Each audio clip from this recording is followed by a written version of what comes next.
Sorry মাননীয় প্রধানমন্ত্রী শেখ হাসিনা আমার মা লাগে। যাই হোক, আমরা সরকারের পদত্যাগ চাই। স্বৈরাচার বুঝেন, শেখ হাসিনার অনেক হয়েছে ভাই, অনেক দিন ধৈর্য ধরছি। আমি কি তোমাদের রাজাকার বলছি? তোমরা নিজেদের রাজাকার বানাইছো। তুই কি বলছস? আমরা কি দেখি নাই? বলছস মুক্তিযোদ্ধার নাতিরা কোটা পাবে নাকি রাজাকার পাবে না? তো কি রাজাকারের নাতিরা কোটা পাবে? তুই দুইটা বৈষম্য তৈরি করছিস, রাজাকার মুক্তিযোদ্ধা। মুক্তিযোদ্ধা না মানে কি রাজাকার না? তুই তো বলস নাই নাগরিক, তো তুই তিনটা বৈষম্য করতি, নাগরিক, রাজাকার, মুক্তিযুদ্ধ হইতো। ভাবতাম ঠিক আছে আমাদের আলাদা রাখছিস, তুই দুইটাই করছিস, একটা রাজাকার একটা মুক্তিযোদ্ধা। মা কি বলছিস? মুক্তিযোদ্ধার নাতিরা করতে পারবে নাকি রাজাকারের নাতিপুতিরা করতে পারবে, এটা বলছেন। এর শেষ কোথা? যতক্ষণ না ও পদত্যাগ করবে ততক্ষণ। কারণ ও যদি পদত্যাগ না করে, আপনারা চিন্তা করেন, ও যদি এটা শেষ চাইতো, যদি শান্তিপূর্ণ চাইতো, শান্তিপূর্ণ কোনো সমাধান চাইতো, তাহলে আমার ভাইদের কেন কেন মুগ্ধ ভাইয়া কোনো কিছু না করে মারা গেল? সাইদের কথা বাদ দিলাম, কারণ সাইদ বুক পাইতে দিছিল। সাইদ কিন্তু চিন্তা করে নাই যে ওরা সত্যি গুলি করবে। ও কিন্তু এভাবে দাঁড়াইছিল, ও মনে করছে যে ওর বীরত্ব দেখা হয়তো ওরা গুলি করবে না, কিন্তু ওই পুলিশটা ছিল অমানুষ। মূলত আপনারা কার পদত্যাগ চাচ্ছেন? আমরা সরকারের পদত্যাগ চাই। স্বৈরাচার বুঝেন, শেখ হাসিনার অনেক হয়েছে ভাই, অনেক দিন ধৈর্য ধরছি। বাসিকের ভাইয়ারা বলে যে আমাদের হল খুলতে দাও।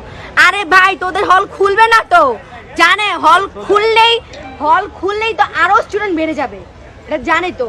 একজন নামও এক থেকেই কিন্তু সংখ্যা শুরু হয়, এক থেকে সংখ্যা শুরু হয়। আমরা সবাই ভয় পেয়ে, সবাই মনে করে যে হয়তো আমি একাই নামতেছি, এটা মনে করে, বুঝছো, যে আমি একাই হয়তো নামতেছি। একজন নাইমা দেখো না, আমরা তো নেমে গেছিলাম কালকে, কিন্তু কালকে কি হয়েছে? আমাদের স্টুডেন্ট কত কম ছিল ভাই, এরা দেখছেন না? আমাদের গাড়ি নামাই দিছিল পুলিশের, যে ধরে নিয়ে যাবে ওদের গাড়ি নাইমা, মানে ধরে নিয়ে যাবে। এই জন্য আমি ওদের পুলিশ হলো কেমন জানেন? সার্জেন্টটা তো চিনিয়ে নি, সার্জেন্টরা রাস্তায় 500 টাকার জন্য কেমন করে, এটা তো জানিনি আপনারা। পুলিশ হচ্ছে মানে কি বলবো, হ্যাঁ আমি কালকে 200 টাকা নিয়ে ওদের সামনে এখানে ভিডিও করছে নাকি জানি না, তুমি দেখছো না? 200 টাকার সামনে ওদের নিয়ে ওরা হচ্ছে হাইকোর্টের গেটের ওই পারে এমন করতেছে, নিবা ওরা মনে হইতেছে মানে গেট খুইলা চলে আসবে 200 টাকা নেওয়ার জন্য। দিন শেষে বিরিয়ানি সবাই খাইতেছে। সরকার বিবেচনা করে, সরকার বিবেচনা করবে না, না না সরকার বিবেচনা, আমরা সরকারের পদত্যাগ চাই, এক কথাই শেষ। আমরা কোনো সরকারের বিবেচনা চাই না।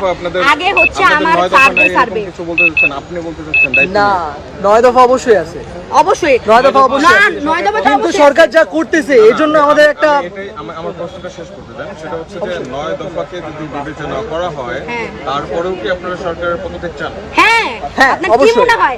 শেখ হাসিনা আরেকটা এইটা বলছিল, আমার সরি মাননীয় প্রধানমন্ত্রী শেখ হাসিনা আমার মা লাগে। যাই হোক, আমি মানে বলছিল যে তুমি কি যেন বলছিল, আরে ও হ্যাঁ, আমার পাওয়ার আমি চাই, আমি হচ্ছে করবো, কি যেন কয়, বাংলাদেশ উন্নতি করবো। তুই যে পরিমাণ টেক্সট বাংলাদেশের মানুষ থেকে নিছস, তুই কি করছস? আজকে ন্যাচুরাল ভাঙা দেখা তোমার কলিজা কান্না, মানে একদম বুক ফাইটা যাইতেছে মা। আর আমার এত স্টুডেন্ট, 1000-এর উপরে স্টুডেন্ট মারছস।